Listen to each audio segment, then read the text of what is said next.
প্রিয় শিক্ষার্থীবৃন্দ, সর্দার আসমত আলী মহিলা কলেজের নিয়মিত লাইভ ক্লাসে তোমাদের সবাইকে স্বাগতম। আজ আমরা শিখব পদার্থবিজ্ঞান প্রথম পত্র বইয়ের কাজ, ক্ষমতা, শক্তি অধ্যায়ের স্প্রিং সম্পর্কিত বিভিন্ন টপিকস, শক্তি ও ক্ষমতা সম্পর্কিত বিভিন্ন টপিকস। তো চলো আমরা পড়াশোনা শুরু করি। একটি স্প্রিংকে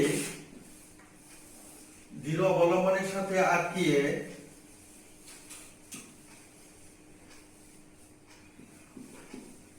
অপর প্রান্তে যদি আমরা এম বল সংযুক্ত করি, একটা স্প্রিং এর এক প্রান্ত একটা দৃঢ় অবলম্বনের সাথে আটকালাম আর অপর প্রান্ত এম বলের সাথে সংযুক্ত করলাম, তো স্প্রিংটি তার প্রসারণকে সংকুচিত করার জন্য বল প্রয়োগ করবে। স্প্রিং এর প্রত্যয়নে বল এফ প্রাইম এদিকে ক্রিয়া করবে আর আমাদের সরণ হচ্ছে এক্স এদিকে। এই ক্ষেত্রে এফ প্রাইম সমানুপাতিক এক্স, কিন্তু সরণ ও বল পরস্পর বিপরীত দিকে থাকায় আমরা এখানে একটা মাইনাস দিতে পারি। তাহলে এফ প্রাইম সমানুপাতিক মাইনাস এক্স, এফ সমান মাইনাস এর কে এক্স।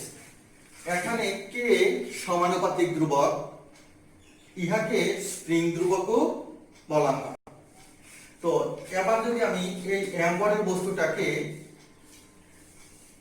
একটা নির্দিষ্ট পরিমাণ দূরত্বে নিয়ে এই অবস্থানে নিয়ে আমরা স্থির রাখতে চাই, তাহলে এই এফ প্রাইম বলের সমান ও বিপরীতমুখী একটা বল প্রয়োগ করতে হবে। তো এই ক্ষেত্রে এফ সমান এফ প্রাইম, কিন্তু স্প্রিং এর প্রত্যায়নী বল যেদিকে, আমাকে বল প্রয়োগ করতে হবে তার বিপরীত দিকে, তাই মাইনাস এফ। এই ক্ষেত্রে আমরা লিখতে পারি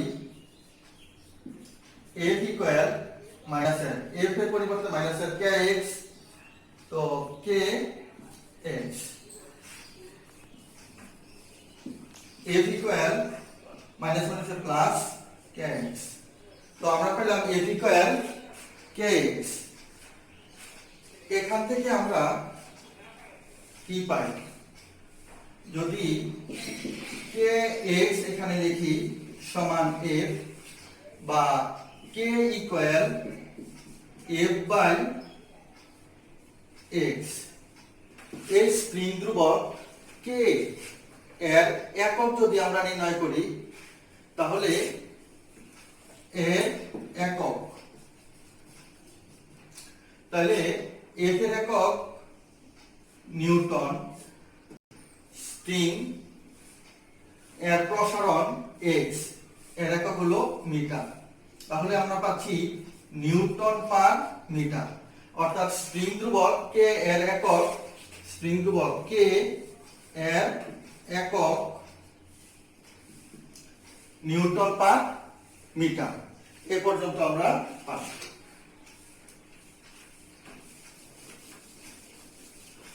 তারপর আমরা শিখব স্প্রিং প্রসারণে বা সংকোচনে কৃত কাজ।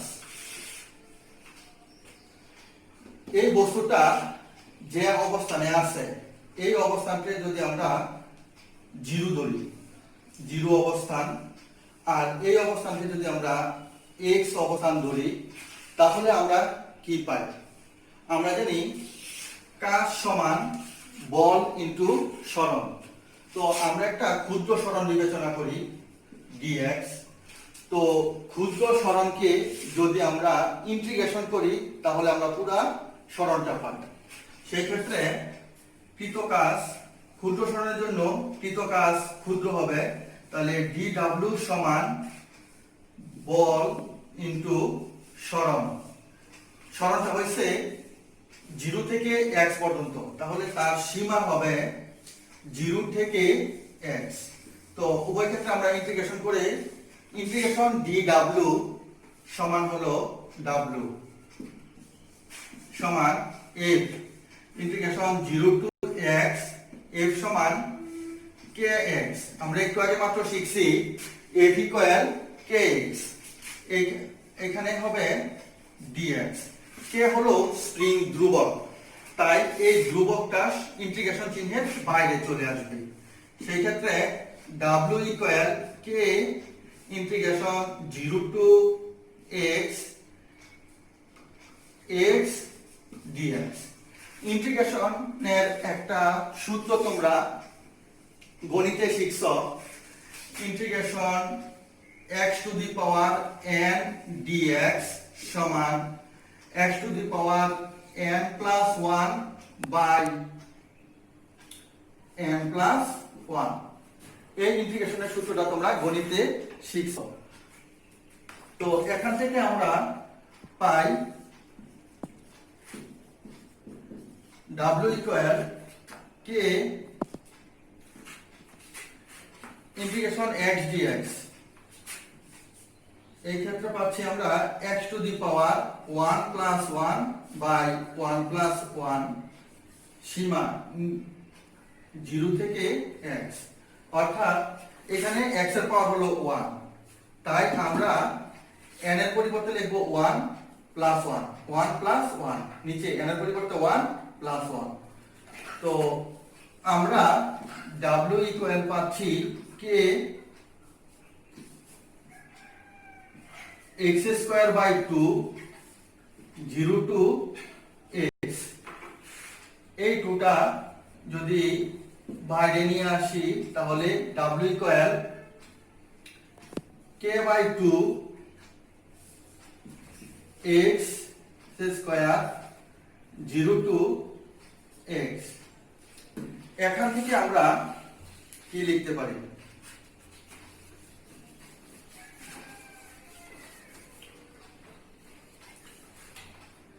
আবার এরপর থেকে আমরা লিখতে পারি w ইকুয়াল k বাই 2, এই x এর পরিবর্তে একবার উপরের সীমা তারপর মাইনাস দিয়ে হবে নিচের সীমা। এটা হলো ইন্টিগ্রেশনের সীমা বসানোর নিয়ম। তো আমরা এখানে x এর পরিবর্তে একবার এই x টা লিখি, তাহলে x স্কয়ার মাইনাস এই x এর পরিবর্তে 0, তো 0 স্কয়ার করলে 0। তো আমরা পাচ্ছি w equal k x square by 2 minus 0।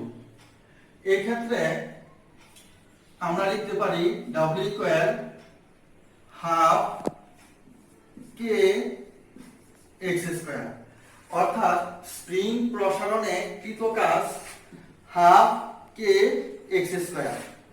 একটা স্প্রিং এর প্রসারণের জন্য যে কাজ হবে, যেরকম সংকোচনের জন্য ঠিক অনুরূপ পরিমাণ কাজ হবে। তো স্প্রিং প্রসারণে কৃত কাজের সমীকরণ হলো হাফ k x স্কয়ার। এই হলো আমাদের স্প্রিং প্রসারণে বা সংকোচনে কৃত কাজ।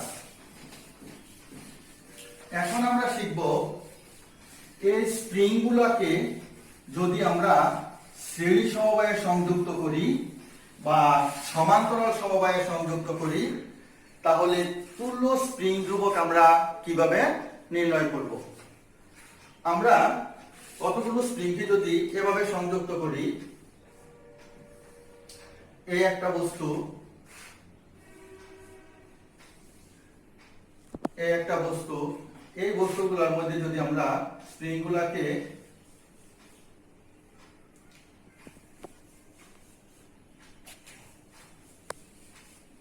এভাবে সংযুক্ত করি তাহলে এই স্প্রিং এর স্প্রিং ধ্রুবক k1, এটা স্প্রিং ধ্রুবক k2, এটা স্প্রিং ধ্রুবক k3 হলে এইভাবে সংযুক্ত করলে তাকে বলবো আমরা স্প্রিং এর সমান্তরাল সমবায়।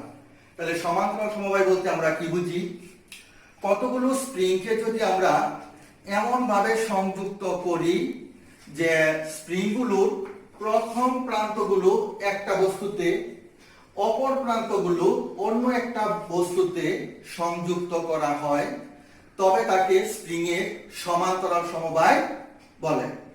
আর এই সমান্তরাল সমবায়ে সংযুক্ত স্প্রিংগুলোর তুল্য স্প্রিং ধ্রুবক নির্ণয়ের সূত্র 1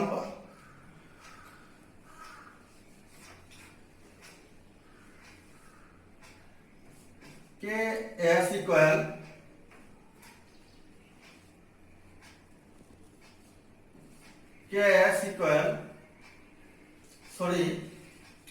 তুল্য সমান্তরাল সমবায়ে সংযুক্ত স্প্রিং এর তুল্য স্প্রিং ধ্রুবক Kp সমান K1 যোগ K2 যোগ K3 যোগ ডট Kn।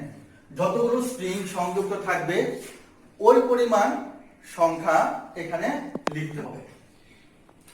তো আমাদের এই টপিকসের এই উদ্দীপকে যদি K1 সমান 7 নিউটন পার মিটার, K2 সমান 11 নিউটন পার মিটার, K3 সমান 17 নিউটন পার মিটার আমরা দিই। আর এই সমান্তরাল সমবায়ে সংযুক্ত স্প্রিং গুলোর তুল্য স্প্রিং ধ্রুবক নির্ণয়ের জন্য আমরা পাবো Kp সমান K1 যোগ K2 যোগ K3। তো K1 হলো 7 plus 11 plus 17 newton per metre. তো আমরা এই কয়টা যোগ করলে পাই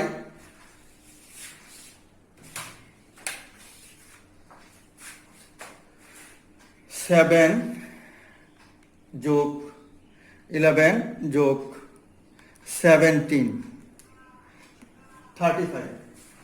আমরা পাচ্ছি 35 নিউটন পার মিটার। এই হলো সমান্তরাল সমবায়ে সংযুক্ত স্প্রিং এর তুল্য স্প্রিং ধ্রুবক নির্ণয়। তো এখন আমরা শিখব কিভাবে স্প্রিংগুলোকে শ্রেণী সমবায়ে সংযুক্ত করলে তার তুল্য স্প্রিং ধ্রুবক নির্ণয় করা যায়। তো স্প্রিংগুলোকে যদি আমরা শ্রেণী সমবায়ে সংযুক্ত করি, তো এখানে একটা বস্তু সাথে একটা স্প্রিং সংযুক্ত করলাম,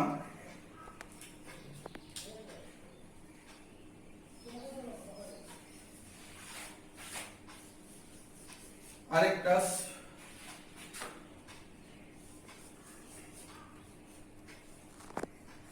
তো প্রথম স্প্রিং এর স্প্রিং ধ্রুবক K1, দ্বিতীয়টা K2, K3, K4। যদি আমরা এভাবে স্প্রিং গুলোকে সংযুক্ত করি, এটা হলো স্প্রিং এর শ্রেণী সমবায়। তো স্প্রিং এর শ্রেণী সমবায় কাকে বলে? কতগুলো স্প্রিংকে যদি আমরা এমন ভাবে সংযুক্ত করি যে প্রথম স্প্রিং এর শেষ প্রান্ত দ্বিতীয় স্প্রিং এর প্রথম প্রান্ত, আবার দ্বিতীয় স্প্রিং এর শেষ প্রান্ত তৃতীয় স্প্রিং এর প্রথম প্রান্ত, আবার তৃতীয় স্প্রিং এর শেষ প্রান্ত চতুর্থ স্প্রিং এর প্রথম প্রান্ত, এভাবে যদি আমরা সংযুক্ত করি তবে তাকে বলে স্প্রিং এর শ্রেণী সমবায়। তো শ্রেণী সমবায়ে সংযুক্ত থাকলে স্প্রিংগুলোর তুল্য স্প্রিং ধ্রুবক নির্ণয়ের সূত্র KS ইকুয়াল KS সমান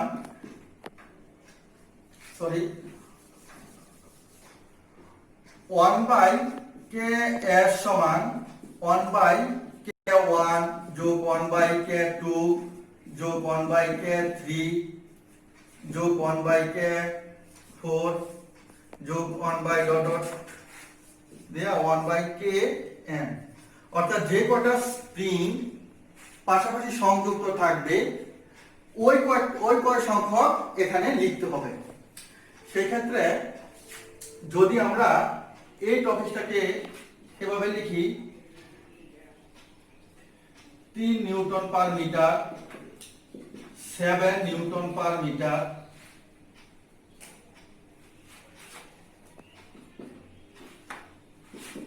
11 newton per metre, 19 newton per metre. এভাবে যদি আমরা সংযুক্ত করি তাহলে আমরা তার তুল্য স্প্রিং ধ্রুবক কেএস নির্ণয় করব। এই সূত্র ব্যবহার করে যদি আমরা করি তাহলে তোমরা K1 এর পরিবর্তে 3, K2 এর পরিবর্তে 7 এভাবে মানগুলো বসায়া তোমরা লসাগু করে তারপর অঙ্কটা করবা। এভাবে যদি তোমরা অঙ্কটা করো অঙ্কটা হয়ে যাবে, বাট সময় লাগবে একটু বেশি। এক পদ্ধতি। দ্বিতীয় আরেকটা পদ্ধতি, তুমি যদি এখানে আমরা জানি দিয়া সূত্রটা লেখো, আমরা জানি দিয়া 1/k, যেহেতু এখানে 4টা স্প্রিং তাহলে আমরা 4 পর্যন্ত লিখলাম। এভাবে যদি লেখো আর 1/ks সমান 1/3 যোগ 1/7 যোগ 1/11 যোগ 1/19। তাহলে এভাবে করলে তোমরা কিভাবে করবা দেখো, ব্র্যাকেট শুরু 1/3 ব্র্যাকেট ক্লোজ যোগ ব্র্যাকেট শুরু 1/7 ব্র্যাকেট ক্লোজ যোগ ব্র্যাকেট শুরু 1/11 ব্র্যাকেট ক্লোজ যোগ ব্র্যাকেট শুরু 1/19 ব্র্যাকেট ক্লোজ সমান 0.6197। এই সংখ্যাটা আপনারা পাচ্ছি। তো 1/ks সমান পাচ্ছি 0.6197 এই সংখ্যাটা পাচ্ছি। আমরা 1/ks এর মান বের করব না, তুল্য স্প্রিং ধ্রুবক নির্ণয় করতে হলে আমাদের নির্ণয় করতে হবে ks এর মান। তো এই সংখ্যাটা যদি আমরা উল্টায় দেই তাহলে ks ইকুয়াল 1/0.6197। সেই ক্ষেত্রে ks ইকুয়াল আমরা কি পাচ্ছি 1.613 নিউটন পার মিটার। তো আমরা এই একটা পদ্ধতিতে করতে পারি অঙ্কটা, এই দুইটা পদ্ধতির কথা বললাম। কিন্তু এই পদ্ধতিতেও যদি তোমরা অঙ্ক করো, এই সিস্টেমটা যদি ব্যবহার করো তাহলে তোমাদের সময় লাগবে প্রায় 2 থেকে 3 মিনিট। কিন্তু অবজেক্টিভে করার জন্য আমরা এত সময় পাবো না। প্রত্যেকটা অঙ্ক করার জন্য তুমি যে সময়টা পাবে অবজেক্টিভে তার থেকে সময় সেভ করে তোমার অন্যান্য টপিকসে ব্যবহার করতে হবে। সেই ক্ষেত্রে আমরা কোন পদ্ধতি ব্যবহার করে এই অঙ্কটা করলে সবচেয়ে দ্রুত করতে পারবো, আমরা যদি এক্ষেত্রে ks সমান ব্র্যাকেট শুরু k1 ইনভার্স যোগ k2 ইনভার্স যোগ k3 ইনভার্স যোগ k4 ইনভার্স হোল ইনভার্স করি তাহলে k3 ইনভার্স যোগ 7 ইনভার্স যোগ 11 ইনভার্স যোগ 19 ইনভার্স হোল ইনভার্স। তো এই সিস্টেমে করলে আমরা কি পাচ্ছি, ব্র্যাকেট শুরু 3 ইনভার্স যোগ 7 ইনভার্স যোগ 11 ইনভার্স যোগ 19 inverse bracket close whole inverse 1.613 1.613 newton per metre. তো আমরা পূর্বে যে রেজাল্ট পাইছিলাম আমরা এভাবেও একই রেজাল্ট পাইছি। তো এই ক্ষেত্রে আমরা দেখো এই পদ্ধতিতে অঙ্কটা করি তাহলে তোমাকে সূত্রটাও লেখার প্রয়োজন হচ্ছে না, তুমি শুধু প্রশ্ন দেখা অঙ্কটা করে ফেলতে পারো। ব্রেকেট শুরু 3 ইনভার্স যোগ 7 ইনভার্স যোগ 11 ইনভার্স যোগ 19 inverse bracket close whole inverse সমান। আমার মনে হয় এইভাবে অঙ্কটা করলে তোমরা 4 সেকেন্ডে 4 থেকে 5 সেকেন্ডে অঙ্কটা করে ফেলতে পারবা। সো এই ক্ষেত্রে 4 থেকে 5 সেকেন্ডে যদি তুমি অঙ্কটা করে ফেলতে পারো, গোল গট ভরাট করতে তোমার লাগবে হয়তো 18 সেকেন্ড, সেই ক্ষেত্রে সব মিলায়া সর্বোচ্চ তোমার 25 থেকে 30 সেকেন্ডের মধ্যে অঙ্কটা যদি করে ফেলতে পারো, তাহলে তোমার সময় সেভ থাকবে আরো 30 সেকেন্ড। প্রত্যেকটা অবজেক্টিভ করার জন্য তুমি 1 মিনিট সময় ধরো, তাহলে তোমার আরো 30 সেকেন্ড সময় এখান থেকে বাইচে যাইতেছে। তো এই 30 সেকেন্ড সময় তুমি আর দু একটা জটিল টপিকসে ব্যবহার করে তুমি ভালো আনসার ক্রিয়েট করতে পারবা। তো আমরা শিখলাম যে স্প্রিং এর শ্রেণী সমবায় ও সমান্তরাল সমবায়। স্প্রিং এর শ্রেণী সমবায় ও সমান্তরাল সমবায় তোমরা ছোটবেলা অর্থাৎ 19 এ পড়ছো রোধের শ্রেণী সমবায় ও সমান্তরাল সমবায়। রোধের ক্ষেত্রে যেটা তোমরা শ্রেণী সমবায় পড়ছো, স্প্রিং এর ক্ষেত্রে সেটা সমান্তরাল সমবায়। আবার স্প্রিং এর রোধের ক্ষেত্রে যেটা সমান্তরাল সমবায় পড়ছো, স্প্রিং এর ক্ষেত্রে ওইটা শ্রেণী সমবায়ের সূত্র হিসেবে ব্যবহৃত হয়েছে। তো এখন আমরা পড়ব শক্তি। শক্তি কাকে বলে? তো শক্তি কাকে বলে, দেখো, কাজ করার সামর্থ্যকেই বলা হয় শক্তি। কাজ করার সামর্থ্যকে বলা হয় শক্তি। তো কাজ করার সামর্থ্যকে যে শক্তি বলা হয়, শক্তির একক হলো জুল, আবার কাজের একক জুল। এই ক্ষেত্রে আমরা বলতে পারি শক্তি ও কাজ প্রায় সেম। তো আমরা এখন শিখব একটা বস্তুকে ভূমি থেকে একটা নির্দিষ্ট উচ্চতায় যদি এই উচ্চতায় উঠায় রাখি, এমন একটা বস্তুকে ভূমি থেকে এই উচ্চতায় উঠায় রাখলে এখানে তোমার স্থিতি শক্তি কত হবে? স্থিতি শক্তি। তার আগে আমরা বলি যে স্থিতি শক্তি কাকে বলে? কোন বস্তু তার অবস্থানের পরিবর্তনের জন্য, কোন বস্তু তার অবস্থানের পরিবর্তনের জন্য যে শক্তি অর্জন করে তাকে বলা হয় স্থিতি শক্তি। তো আমরা এখানে এমন একটা বস্তুকে ভূমি থেকে এই উচ্চতায় উঠিয়ে রাখলাম, এই ক্ষেত্রে স্থিতি শক্তি কত হবে?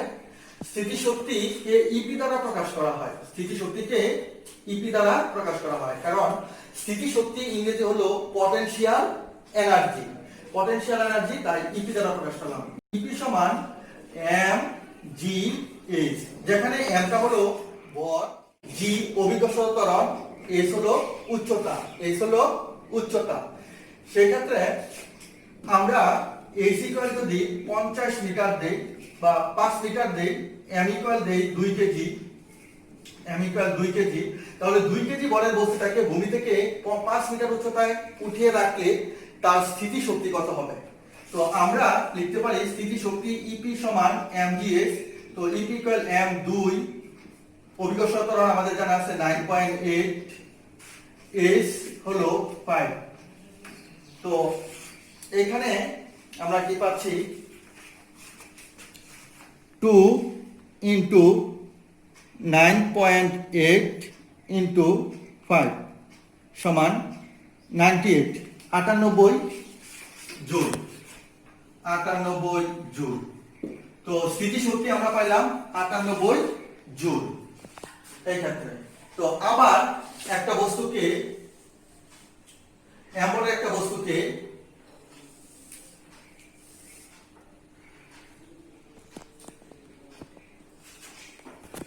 H ইকুয়াল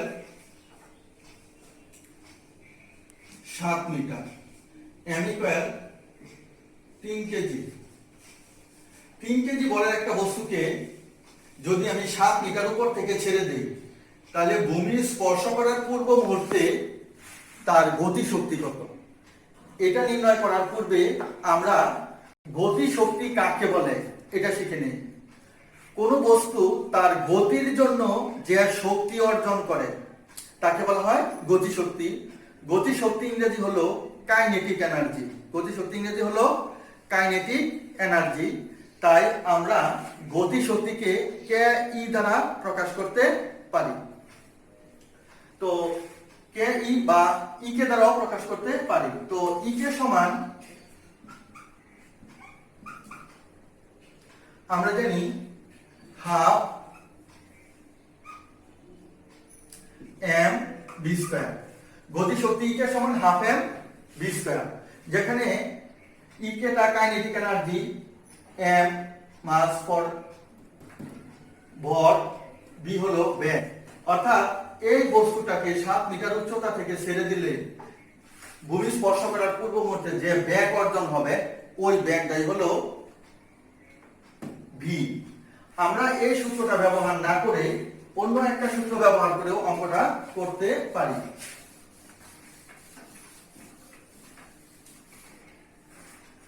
ই কে সমান হাফ এম ভি স্কয়ার আমরা ছোটবেলা থেকেই শিখেছি। বাট এখন আমরা এই ক্ষেত্রে ই কে সমান হাফ এম ভি স্কয়ার না লিখে আমরা যদি লিখি ই কে সমান এম জি এক্স, এই সূত্রটা ব্যবহার যদি আমরা করি তাহলে আমরা কি পাই দেখি। এম ভর 3 কেজি, জি 9.8, এক্স, এক্স মানে ভূমি থেকে কতটুকু উচ্চতায় আছে, এক্স এখানে এইচ এর সমান, তো এখানে হলো 7। তো এই ক্ষেত্রে আমরা কি মান পাচ্ছি,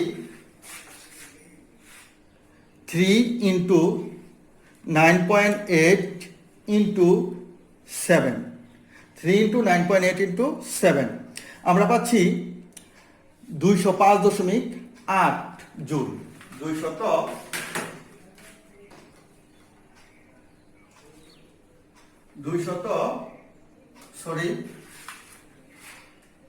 3 ইন্টু 9.8 ইন্টু 7 সমান 205.8 জুল। আমরা এইভাবে অঙ্কটা করলাম। এখন আবার আমরা জানি ই কে সমান হাফ এম ভি স্কয়ার। এই সূত্র ব্যবহার করে করার পরিবর্তে এই সূত্র ব্যবহার করেও অঙ্কটা করা যাবে, এটা আমরা এখন শিখব। কেন এই অঙ্কটা মানে এই সূত্রের পরিবর্তে এই সূত্র ব্যবহার করে অঙ্কটা করা যায়। তো এই সূত্র দিয়ে অঙ্কটা করি। আমরা জানি v square equal u square plus 2gh, v square equal u square plus 2gh। তো এই ক্ষেত্রে বি স্কয়ার সমান ইউ, যেহেতু এই অবস্থানে বস্তুটা স্থির থাকবে তাহলে আদি বেগ হলো 0, তাহলে 0 স্কয়ার প্লাস 2gh, h যতটুকু উচ্চতা থেকে সে পড়ছে। তো h এর পরিবর্তে আমরা এখানে x ও ধরতে পারি, h এর পরিবর্তে আমরা ইচ্ছা করলে x ও ধরতে পারি, x উচ্চতা থেকে, তাহলে 2gx, তাহলে b স্কয়ার ইকুয়াল 2gx আমরা লিখতে পারি। এখানে যদি আমরা লিখি হাফ m b স্কয়ার পরিবর্তে 2gx, 2 এর থেকে কাটা থাকে mgx, তো ই কে সমান আমরা পাইছি mgx, এখানেও ই কে সমান mgx। তো আমরা এতটুকু অংশ না করেও আমরা যদি ডাইরেক্ট ই কে সমান mgx লিখে অঙ্কটা করি তাহলে হয়ে যাবে। এক্ষেত্রে এখানে মান বসাই দিলে 3 ইন্টু 9.8 ইন্টু x এর পরিবর্তে হলো 7, তো এইটুকু হিসাব করলে আমরা পাই 205.8 জুল।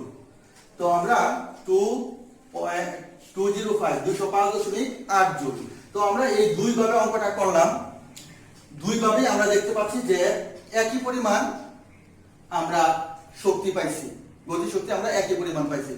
সেই ক্ষেত্রে তোমরা কোন পদ্ধতিতে অঙ্কটা করবা, তোমরা যদি মনে করো এইভাবে করবা, হ্যাঁ করতে পারো, অঙ্কটা হয়ে যাবে এবং নাম্বার পাইবা। কিন্তু অবজেক্টিভে যদি তুমি এইভাবে অঙ্কটা করতে যাও তাহলে তোমার অনেক সময় লাগবে। সো এত সময় তো তুমি অবজেক্টিভ করার জন্য পাবা না। সেই ক্ষেত্রে তোমাকে অবশ্যই এই সূত্রটা ব্যবহার করতে হবে। এই সূত্র ব্যবহারের জন্য তোমাকে খাতা কলমের প্রয়োজন হবে না, তুমি শুধু ক্যালকুলেটর নিবা। আমরা জানি গতি শক্তি ই কে সমান mgx, m 3 ইন্টু 9.8 অভিকর্ষ ত্বরণ g ইন্টু 7 সমান 30। আমার মনে হয় 5 থেকে 6 সেকেন্ডে অঙ্কটা করে ফেলতে পারবা যদি তুমি এই পদ্ধতিতে অঙ্কটা করো। তো আমরা শিখলাম স্থিতিশক্তি এবং গতিশক্তি এই সম্পর্কে কিছুটা আইডিয়া নিলাম। এখন তোমাদের